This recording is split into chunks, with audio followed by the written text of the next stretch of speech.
galera, sejam bem-vindos ao meu cantinho de reflexões. No vídeo de hoje vou falar sobre um tema que eu já queria falar há um tempo e decidi que hoje era o momento certo para isso. Vou falar sobre ansiedade. Vou falar aqui sobre minha experiência com ansiedade, sobre o que é ansiedade, quais os sintomas, como tratar. E bem, a ansiedade é o tal mal do século, um problema que acomete muitas pessoas e que nem sempre é levado tão a sério. Por exemplo, é comum que a depressão seja levada muito mais a sério do que a ansiedade. Existe uma preocupação muito maior com a depressão e com pessoas que sofrem de depressão. Porém, a ansiedade também pode ser muito destrutiva. E apesar de nem sempre ser tão perigosa assim, ela pode fazer muito mal à vida da pessoa e fazer a pessoa chegar a pontos extremos. E por isso é tão importante falar sobre esse assunto, é tão importante que esse assunto seja disseminado e as pessoas entendam a gravidade desse problema e quão perigosa a ansiedade pode sim ser. E que sim, esse é um problema que deve ser tratado, que a pessoa que sofre disso precisa sim de ajuda, precisa de tratamento. Eu não sei bem quando surgiu a ansiedade na minha vida, mas eu acredito que tenha sido na pré-adolescência, que é quando eu me lembro ali dos primeiros sintomas, mais aparentes. E eu não sabia o que era na época e eu ficava muito preocupada, sem saber o que era aquilo que eu estava passando. E entre as coisas que eu sentia, estava um extremo medo de tudo. Eu tinha medo de morrer, tinha medo de sofrer humilhações, de falhar, de perder pessoas que amava. E eu sempre tive meio que esses medos desde criança, Eu tinha medo de morrer, eu tinha medo de perder meus pais, coisas assim. Porém, aquilo começou a aumentar e eu comecei a sentir coisas que eu não sentia antes. Entre elas, eu sentia dificuldade de respirar e ficava desesperado por conta disso. Eu tinha umas paranoias malucas de não conseguir mais respirar, o de ir dormir e não acordar mais. E aí eu comecei também a sentir um peso no peito que só aumentou ainda mais o meu desespero, ainda me deixou mais preocupada. E eu cheguei a falar com meus pais o que eu estava sentindo. Se eu não me engano, acho que eu até cheguei em uma consulta médica onde minha mãe falou pro médico sobre essa minha dificuldade de respirar. Mas a gente ia pelo SUS e o médico não deu muita bola, só falou que não era nada demais e ficou por isso mesmo.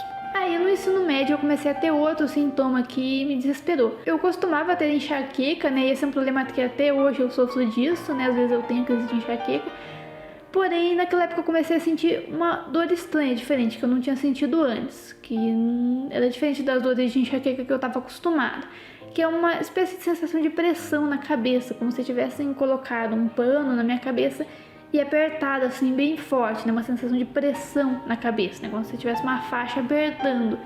Eu nunca tinha sentido aquilo antes e comecei a me preocupar muito com aquilo também, achando que poderia ser alguma coisa grave. E aí só aumentaram ainda mais os problemas, Comecei a também ter uma sensação de aperto na garganta, sensação de queimação, dores nos músculos, comecei a ouvir zumbidos nos ouvidos, um monte de coisa. Basicamente eu estava entrando em colapso. Eu nem conseguia mais sair de casa direito e quando saía eu transpirava muito. E basicamente tudo era um tormento. É como se eu estivesse andando numa corda bamba sob risco iminente de cair. Como se eu estivesse sempre ali andando numa corda bamba e a qualquer momento eu pudesse cair.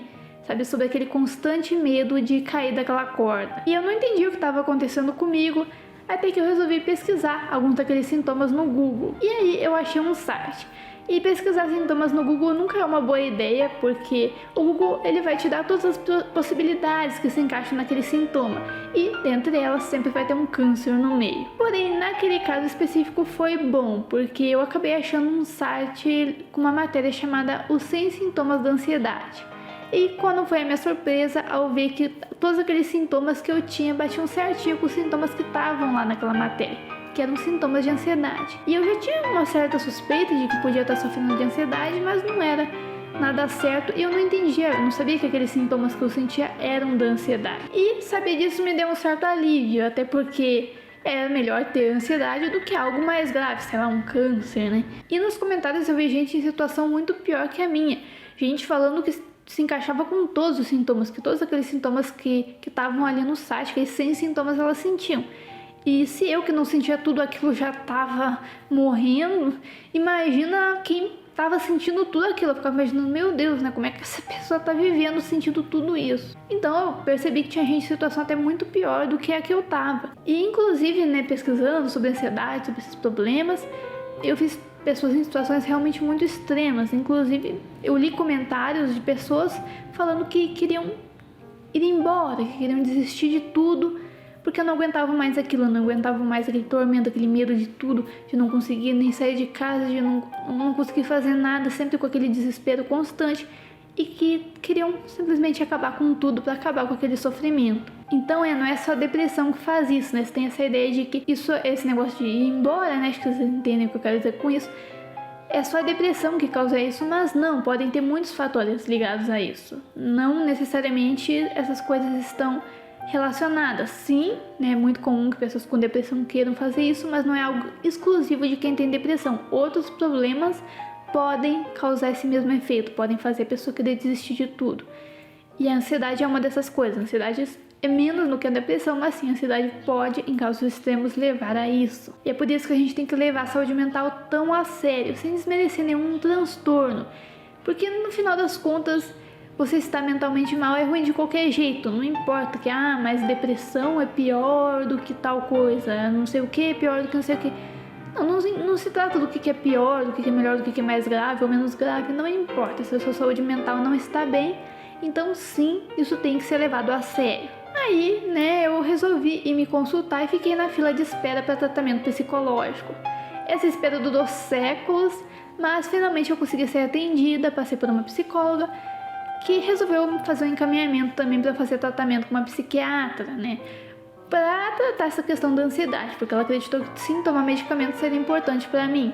Só a terapia em si não era o bastante. Então foi feito o encaminhamento, eu passei por uma psiquiatra que me passou estalopram, que é um medicamento para tratamento da ansiedade. Ele é um medicamento mais leve, ele não é tão pesado quanto outros, ele não causa tantos efeitos colaterais, mas ainda assim é um medicamento que exige receita, né, que é um medicamento controlado, que deve ser administrado com muito cuidado. E através do uso contínuo desse medicamento eu tive uma grande melhora gigantesca, que aliado à terapia conseguiu fazer com que eu superasse a ansiedade. Eu não me curei porque acho que é meio impossível se curar disso, é algo que sempre vai te acompanhar, né? É uma coisa que você trata, mas que sempre pode estar voltando.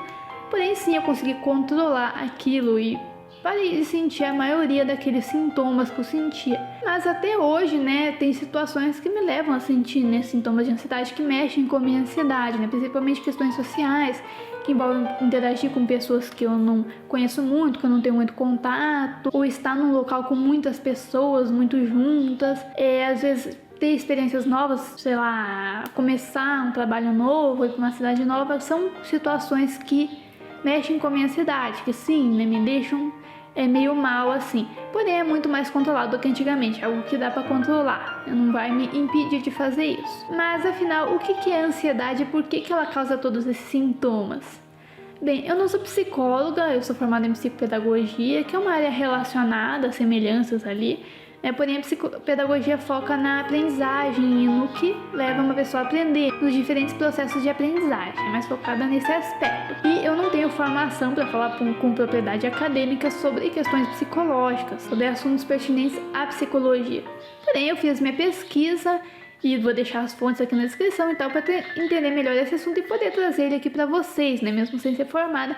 Eu acho que pesquisando eu consigo ali trazer o assunto, claro que de uma forma mais resumida, mais concisa, menos aprofundada, mas de uma forma que dá assim pra gente entender o que é isso, né, o que causa isso e como tratar, né, esse problema. Bem, antes de falar de ansiedade, vamos falar sobre o processo de reação do corpo a situações de perigo. Uma das características que nos permitiu tanto sucesso evolutivo foi justa a capacidade de prevermos e agirmos rapidamente ao perigo. Quando percebemos uma situação de possível perigo, nosso corpo se prepara para isso, através da liberação de hormônios que produzem efeitos no nosso organismo, a fim de melhorar nossa resposta tanto de fuga como de luta. As pupilas se dilatam para melhorarem nossa visão, nossa pele pode ficar pálida ou corada por conta do fluxo sanguíneo, que se concentra em partes específicas do corpo, como braço, cérebro, coração e músculos, né, por serem áreas importantes para a realização dos movimentos, tanto de fuga como de luta. Nossa frequência cardíaca aumenta e nossa respiração fica mais rápida para fornecer mais energia ao corpo, o que é essencial, né, numa luta ou numa fuga. Já os músculos ficam tensos, exatamente por ficarem preparados para o movimento. Em situações normais que realmente envolvem perigo, isso é bom, isso é importante.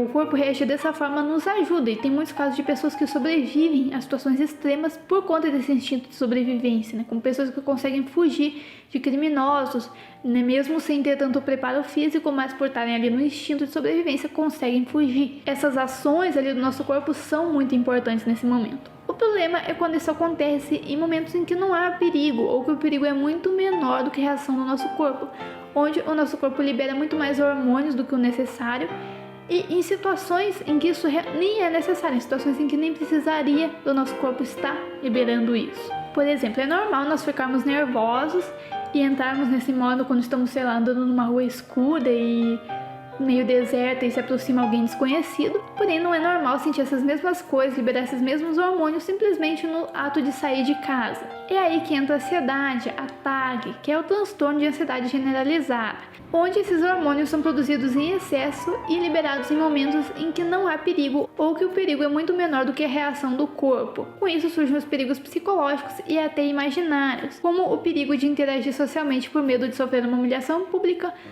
ou o medo de morrer sem estar realmente correndo nenhum risco disso acontecer, como o medo de morrer dormindo, por exemplo. De acordo com o DSM-5, ou DSM-5, que é o Manual de Diagnóstico Estatístico dos Transtornos Mentais, a ansiedade é definida como a antecipação de uma ameaça futura. No manual, há muitos transtornos que se enquadram dentro do que é chamado de transtorno de ansiedade. E caso esse vídeo vá bem, eu posso fazer mais vídeos sobre esses transtornos, fazer um vídeo sobre cada transtorno.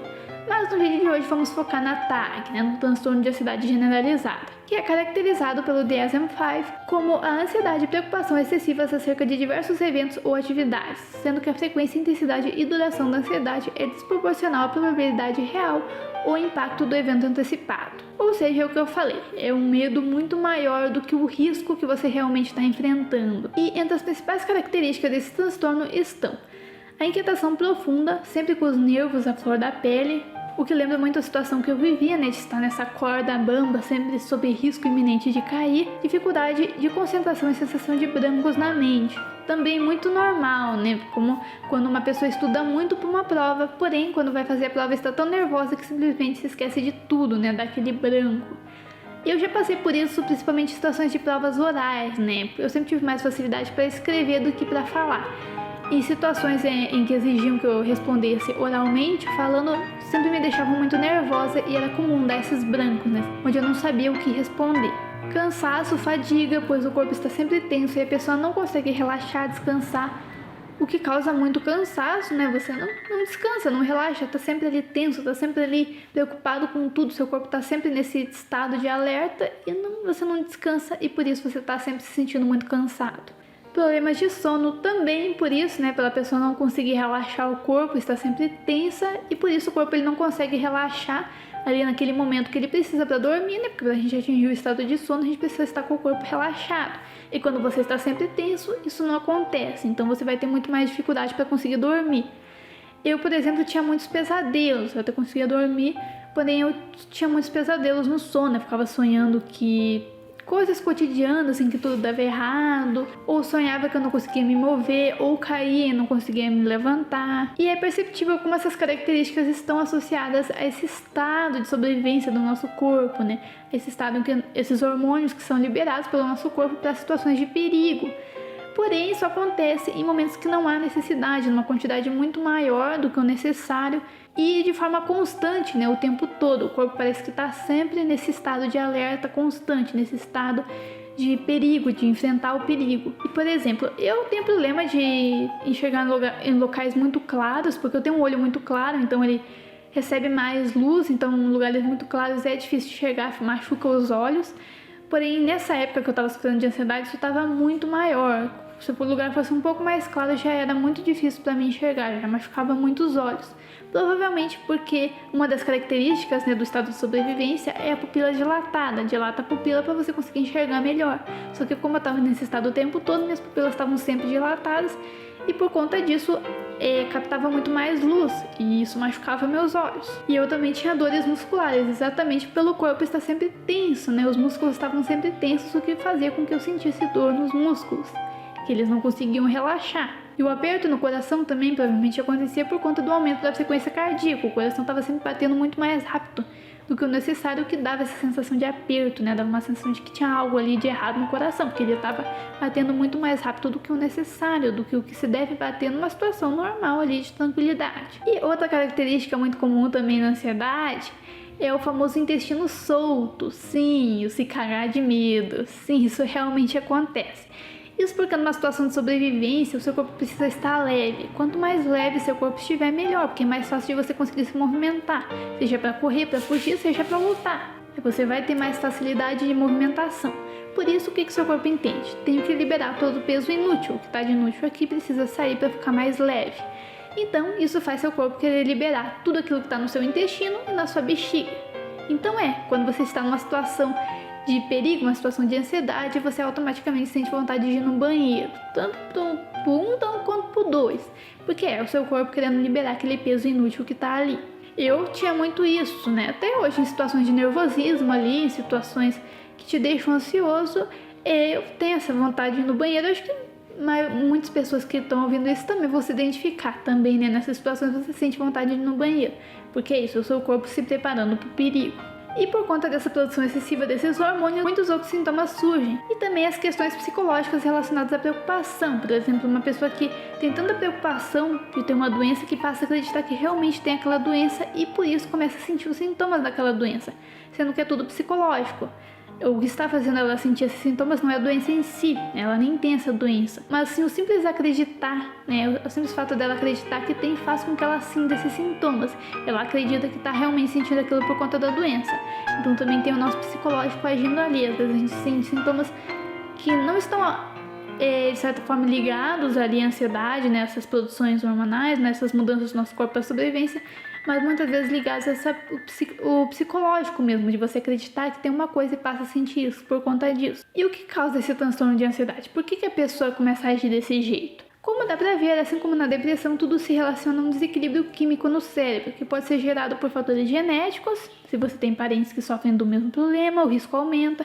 Também fatores temperamentais, como medo natural de situações novas, instabilidade emocional, e fatores ambientais, como uma criação muito superprotetora ou traumas de infância. Tudo isso são fatores que podem causar o transtorno de ansiedade. No meu caso, o meu pai também tem problemas de ansiedade, então, bem possível que seja uma coisa genética. Eu sofri bullying na infância, tenho traumas por conta disso, humilhações ali por conta do bullying. E eu tenho um medo natural de situações novas, desde pequena sempre tive esse medo natural de fazer coisas novas que eu nunca tinha feito antes, por medo de falhar. Então, todos os fatores possíveis estavam contribuindo para que eu tivesse ansiedade. Então, estava meio difícil de escapar mesmo. E nem preciso falar do problema que esse transtorno causa na vida das pessoas, É o que pode paralisar completamente a vida de uma pessoa, pode impedir ela de fazer coisas, de conseguir oportunidades, sejam oportunidades profissionais, sejam oportunidades em fazer amizades, e até mesmo oportunidades amorosas, de relacionamentos amorosos, como, por exemplo, a pessoa falhar completamente numa entrevista de emprego porque não consegue responder as perguntas, porque está tão nervosa que ela não consegue, responder com calma as perguntas que o entrevistador faz, o que faz ela passar por incapaz, faz ela parecer que ela não tem aquele conhecimento que ela tem. Nos relacionamentos amorosos, a pessoa não consegue se aproximar da pessoa que gosta, que está interessada, ou se aproxima e não sabe o que falar, começa a ficar muito nervosa, não consegue conversar, desenvolver um assunto por conta do nervosismo. Às vezes até mesmo em amizades, se aproximar de uma pessoa para fazer uma amizade e também não conseguir. Às vezes simplesmente nem se aproximar por conta desse medo, dessa ansiedade, fica com esse medo de ser humilhado, da pessoa não gostar dela, da pessoa zombar dela, de pagar mico. E aí a pessoa nem sequer vai lá e faz, nem sequer conversa com outra pessoa, nem sequer permite essa possibilidade de tanto medo que ela tem. Ou às vezes vai e faz e por conta do nervosismo nem consegue conversar e passa uma imagem completamente errada de si própria. Por conta disso, tudo por culpa do nervosismo e da ansiedade. Isso atrapalha muito a vida de uma pessoa. E até mesmo a oportunidade de aprendizado, porque a pessoa às vezes pode deixar de fazer um curso por medo, nem vou conseguir, ou se acontecer isso, se acontecer aquilo, se eu não aprender, rirem de mim por conta disso. Muitas vezes não consegue fazer perguntas numa sala de aula, porque tem medo que vão rir da sua pergunta, que vão rir do que está perguntando, ou não responder perguntas que o professor faz numa sala também por medo, vai que a minha resposta não está certa. E muitas vezes a pessoa pode não conseguir fazer uma faculdade porque por conta do nervosismo não consegue passar num vestibular ou no Enem. Então, muitas são as coisas que podem ser completamente atrapalhadas por conta da ansiedade. Isso realmente paralisa completamente a vida de alguém. E eu mesma já perdi muitas oportunidades por conta disso. Deixei de falar com muitas pessoas por conta da ansiedade. Perdi oportunidades, seja de aprendizado, seja oportunidades profissionais, por conta da ansiedade também. Isso atrapalhou muito a minha vida. E por isso, se você suspeita que pode ter esse problema, faça como eu fiz, procure ajuda, procure tratamento psicológico, procure tratamento psiquiátrico, né? Veja se você realmente tem ansiedade, por que está causando isso e vá atrás de ajuda. Porque às vezes você vai precisar de um psicólogo para fazer um tratamento ali terapêutico, né? Para você lidar com seus traumas, lidar com questões ali internas. E também vai precisar fazer um tratamento medicamentoso com um psiquiatra para lidar com esse desequilíbrio químico do cérebro. E além disso, desabafe com quem é importante com você, né? Se você acha que pode estar sofrendo disso, se isso está te atormentando, fale com alguém que é importante, desabafe desse problema, né? Comente sobre isso, sobre o que você está sentindo. Às vezes é importante a gente desabafar e até nos ajuda a ter mais coragem de ir atrás de ajuda, né? Às vezes a gente fica com esse medo e tal. E às vezes você falar, você pôr pra fora isso com alguém, te dá essa coragem pra você ir atrás e resolver isso. Né? Ter apoio de outras pessoas ajuda muito. E também conversar às vezes com pessoas que podem estar passando pelo mesmo problema, né? Entrar com um grupo de apoio, alguma coisa assim. Hoje na internet isso facilita muito. Se comunicar com pessoas que estão passando pelo mesmo problema te ajuda a sentir que não tá sozinho, a sentir que não é só você que sente essas coisas, que também tem pessoas que sentem o mesmo que você, que passam por problemas muito parecidos com o seu. Isso te ajuda a aceitar melhor sua situação, pôr isso pra fora, saber que não está sozinho. E, inclusive, né, você conversando ali com pessoas queridas vai te ajudar até mais quando você precisar conversar com um psicólogo, porque você vai precisar desabafar, você vai precisar de falar de questões importantes que nem sempre são fáceis de serem ditas. Então, quando você já está conversando disso com as pessoas que são queridas, pessoas claro, que você confia, que você sabe que vão te entender, na hora que você precisar falar disso com um psicólogo vai ser mais fácil. E além disso, aqui vão algumas dicas que você pode fazer na sua vida que vão te ajudar a passar por isso, até você conseguir realizar o tratamento e enquanto você realiza o tratamento e pro resto da sua vida, na verdade, essas dicas vão te ajudar muito. Tem uma rotina, tem horários para fazer as coisas, um horário ali para levantar, um horário ali para fazer suas refeições, para fazer seus afazeres diários, para fazer seus hobbies. Isso ajuda você, seu dia não ficar tão caótico, né? Você sentir que seu dia foi produtivo e você saber o que fazer certinho em cada momento, né? Porque às vezes você fica... Parece que você tem tanta coisa para fazer, mas você não sabe nem por onde começar e acaba não fazendo nada e depois se sente mal por conta disso, né? Foi algo que eu passei na minha vida e ter essa rotininha, ter momentos certos para cada coisa, fez com que eu conseguisse organizar ali minha vida e conseguir tornar meus dias muito mais produtivos, conseguir fazer as coisas e me sentir melhor, né? É importante que nossos dias sejam produtivos. Não pelos outros, mas pela gente mesmo. A gente precisa estar fazendo alguma coisa para se sentir bem, né? A gente é feito para isso, a gente evoluiu para estar fazendo coisas, né? Então é importante a gente fazer coisas no nosso dia, não ficar o dia inteiro sem fazer nada. Porque se a gente fica o dia inteiro sem fazer nada, é muito comum que a gente fique se sentindo mal, que a gente fique se sentindo estressado, às vezes pensando em problemas nada a ver, porque é isso, mente vazia na oficina do diabo. Porque é isso, você não ocupa sua mente com alguma coisa que te faz bem, você fica pensando em um monte de coisas maluquices aí. Eu, por exemplo, tinha ataque de hipocondria, ficava pensando em um monte de coisa ruim. Então é importante se a gente ter ali uma rotininha na nossa vida, fazer coisas que vão deixar a nossa vida mais produtiva para o nosso próprio bem-estar. Inclusive tem um horário regular de sono, tem um horário certo para você dormir, um horário certo para você acordar. E inclusive não vai dormir tão tarde, nem acordar tão tarde, porque isso não faz bem para ninguém. Eu não tô falando que você tem que dormir 9 horas da noite e acordar 5 da manhã. Mas, por exemplo, um dia eu resolvi fazer esse experimento nas férias. Comecei a dormir meia-noite e acordar às 7 da manhã. Eu tinha que me obrigar a acordar, né? Porque se fosse deixar, eu preferia estar acordando 9 horas, mas eu me obrigava a acordar às 7. Eu percebi que eu me sentia muito mais motivada no meu dia, que eu me sentia muito mais bem ali, conseguia viver muito melhor ali meu dia fazendo isso. Quando eu passei a fazer isso, eu via que ter esse horário regular de sono ali, dormir 7 horas, ajudou, né? Eu comecei a me sentir melhor, fez bem pro meu corpo. Então é importante a gente ter essa rotina de sono. E se você tem essa possibilidade, eu acho que é uma boa. Defina ali um horário para você dormir e um horário para você acordar que vai te fazer bem, né? Faça esse experimento primeiro, né? Veja se você está se sentindo bem com isso, se não, readapta ali, porque isso vai variar de pessoa para pessoa.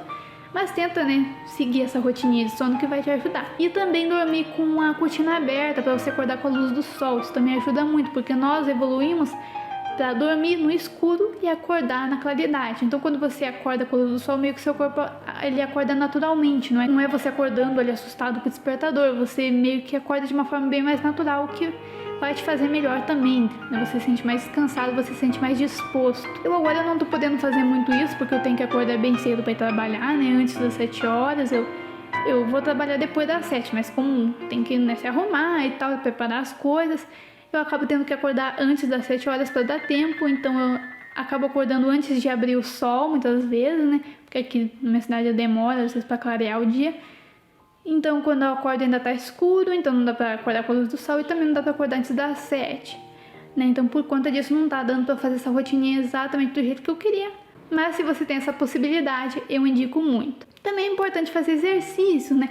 Não precisa ser fitness, academia, não sei o que, mas é bom fazer algum tipo de exercício físico, movimentar um pouco o seu corpo. Seja uma caminhada, andar de bicicleta, que eu gosto de fazer bastante, uma natação, talvez.